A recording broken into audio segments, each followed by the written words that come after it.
Hi friends, welcome to Virisha's kitchen. வாங்க, இன்றைக்கு நான் மிக சத்துக்கூடிய இரும்பு சத்து அயன சத்து அதிகமாக கொண்ட ஒரு எள்ளுப்பா எவ்வாறு செய்கிறேன்னு பார்ப்போம். யாழ்ப்பாணத்தின் சிறப்புணவு எள்ளுப்பா. கடைகளில் வேண்டி சாப்பிட்டு இருப்பீங்க.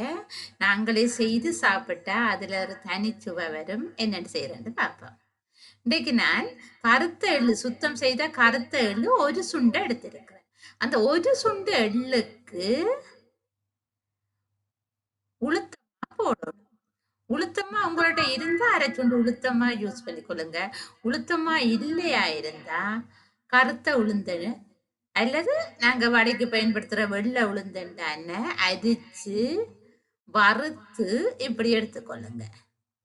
வறுத்த உளுந்து கல் நீக்கப்பட்ட சுத்தமான உளுந்தா இருக்கணும். அதே கணக்குக்கு அரை சுண்டு சீனி. நீங்க தேவையான சீனியை குறைச்சு கொள்ளலாம், அது உங்களோட விருப்பம், சுவை. இப்ப நான் இந்த எள்ள இருக்கா வறுக்க போறேன். ஏனெண்டா வறுத்தா சுவையும் கூடும், அதோட ஈஸியா இடிவடும். அந்த வறுக்கிற உளுந்துக்க சிறிதளவு மிளகும் சிறிதளவு சின்ன சீரகமும் சேர்த்திருக்கிறேன்.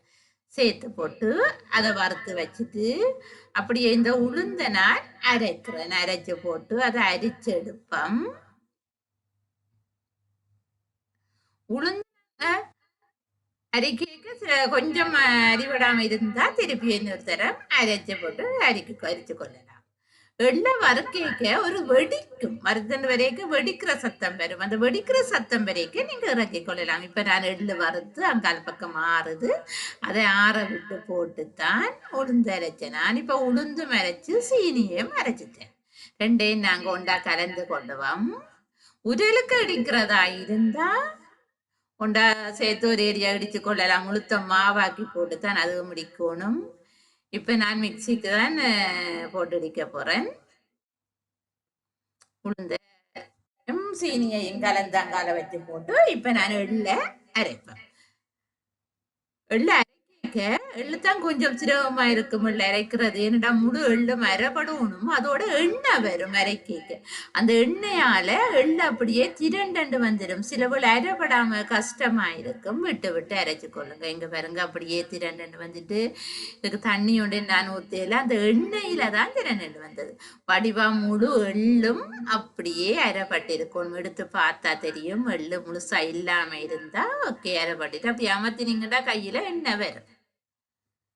அதை எடுத்து முதல்ல எடுத்து வச்சிருக்கிற உளுந்து சீனி, உளுத்தமா சீனி அதோட இதை நாங்க சேர்த்து கலந்து கொள்ளுவோம். கலந்து நாங்க உரலுக்கு போட்டு இடிச்செடுத்தோம்னா இன்னும் அது சுவையா வரும். நான் உரலுக்கு போட இல்லை, ஆகவே நான் மிக்சிக்கு தான் போடுறேன்.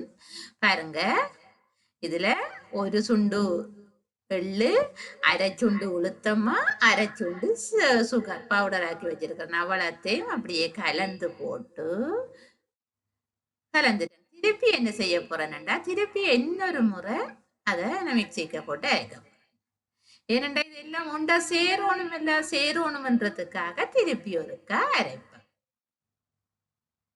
ஈஸியான வேலை இது, கஷ்டமண்டு இல்ல, சும்மா கொஞ்ச நேரத்துக்கு முடிஞ்சிடும். பாருங்க, அரைப்பட்டு வந்துட்டு. ஆனா இது குழஞ்சு வரையில இதுக்கு சிறிதளவு நல்ல கொதிக்கிற சுடு தண்ணி விடுங்க. நல்லா கொதிக்கிற தண்ணி ஒரு கொஞ்சமா விட்டுட்டு திருப்பி அரைங்க. அப்பதான் அந்த எண்ணெய் வெளியில கக்கும்னு சொல்லுவாங்க. பாருங்க, அரைப்பட்டு வந்துட்டது. என்ன பாருங்க, இது எத்தனை ஒரு மாதத்துக்கு நாங்க வச்சாலும் பழுதாகாது, கெட்டு போகாது. நாங்க வச்சு வச்சு சாப்பிடலாம். நீங்க ஒரு போத்துல அப்படியே செய்து போட்டு போட்டு வச்சிங்கன்னா நீங்க எந்த நேரம் நினைக்கிற நேரங்கள்ல எடுத்து சாப்பிட்டு கொள்ளலாம். பிள்ளைகளுக்கு நல்லது. இரும்பு சத்து எங்களோட உடல்ல இந்த ஹீமோகுளோபின் அதிகரிக்கிறதுக்கு இரும்பு அவசியம். அது எள்ளில தான் அதிகமா இருக்குது. எள்ளு, பேரிச்சம்பழம், இந்த எள்ளு பாவை உருட்டி உருட்டி உருண்டையா வச்சு கொள்ளலாம். வச்சுட்டு நீங்க தேவையான போது சாப்பிடலாம். என்ன சுவையா இருக்கும் சாப்பிட்டு பாத்தீங்கன்னா தான் அது தெரியும். நாங்க கடையில வேண்டி சாப்பிடுறது வெள்ளை உளுந்து எடுத்திருந்தீங்களா இருந்தா இது வெள்ளையா வந்திருக்கும். இது கருத்த உளுந்து தான் போசனை கூடினதுன்றதால நான் கருத்த உளுந்து எடுத்தேன். என்ன விவர்ஸ், என்னோட இந்த எள்ளுப்பா உங்களுக்கு பிடிச்சிருந்தா எனது சேனலை சப்ஸ்கிரைப் பண்ணுங்க, அதோட காமெண்ட் பண்ணுங்க, எல்லாருக்கும் சென்றடையணுமா இருந்தா ஷேர் பண்ணுங்க. Thank you viewers.